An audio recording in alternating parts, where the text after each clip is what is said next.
Rufus Roar. Written and illustrated by James Novy.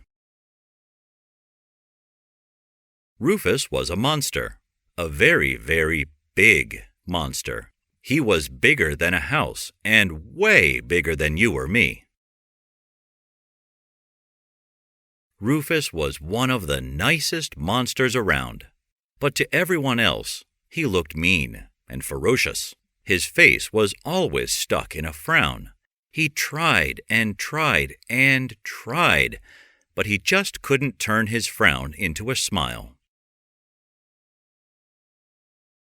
Rufus was also very polite.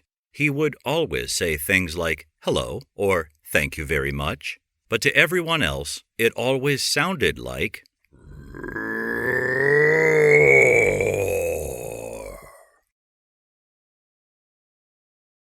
Needless to say, Rufus was a very sad and lonely monster.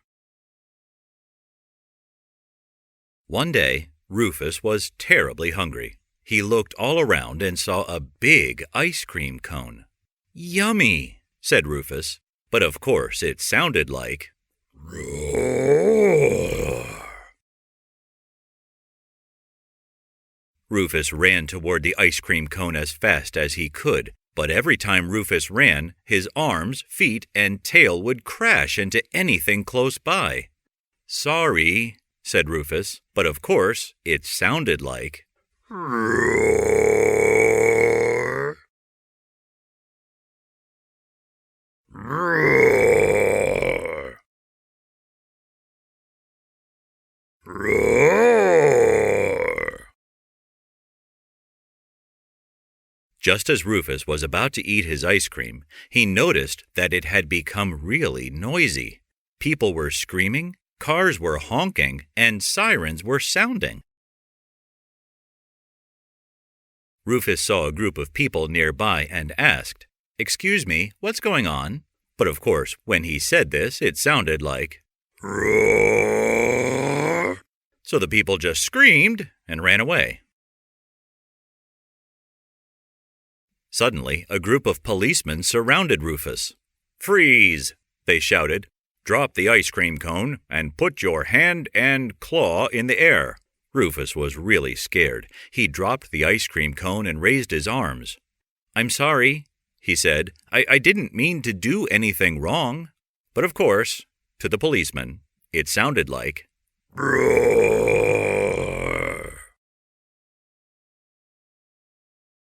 "Get him!" shouted the policeman. Rufus became so frightened that he started to run away as fast as he could. The policemen hopped into their police cars and helicopters and chased after Rufus. "I didn't mean to do anything wrong," shouted Rufus. "I'm sorry."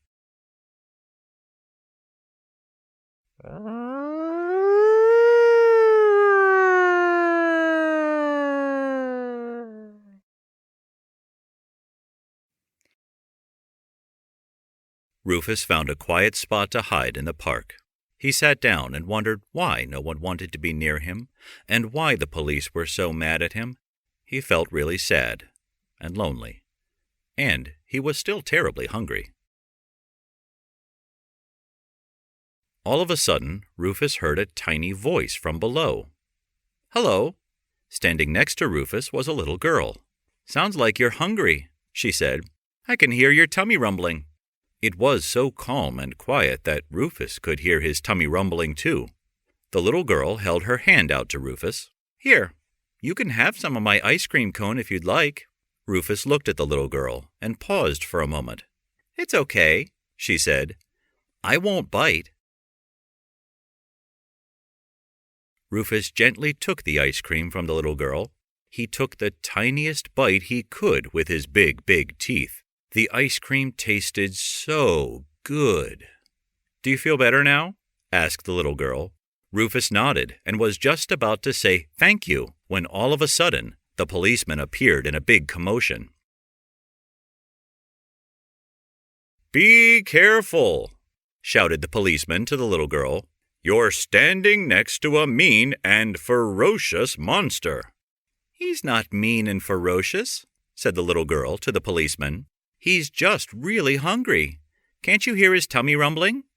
The policeman stopped and listened. It became so calm and quiet that they could hear Rufus's tummy rumbling too. Then the policeman realized what had happened. They had looked at Rufus's frown and thought he was mean. They had heard his roar and thought he was ferocious. But Rufus wasn't mean or ferocious at all. It was just a big misunderstanding. The policeman felt really bad. "We're sorry," they said. "We were wrong to chase after you. Can you ever forgive us?" Rufus nodded and said, "Yeah, it's okay." But of course it sounded like roar.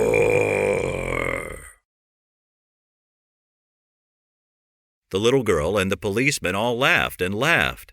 At that moment, Rufus was the happiest he had ever been, and he didn't feel lonely or sad anymore. And suddenly, Rufus's frown became a great, big, beautiful smile.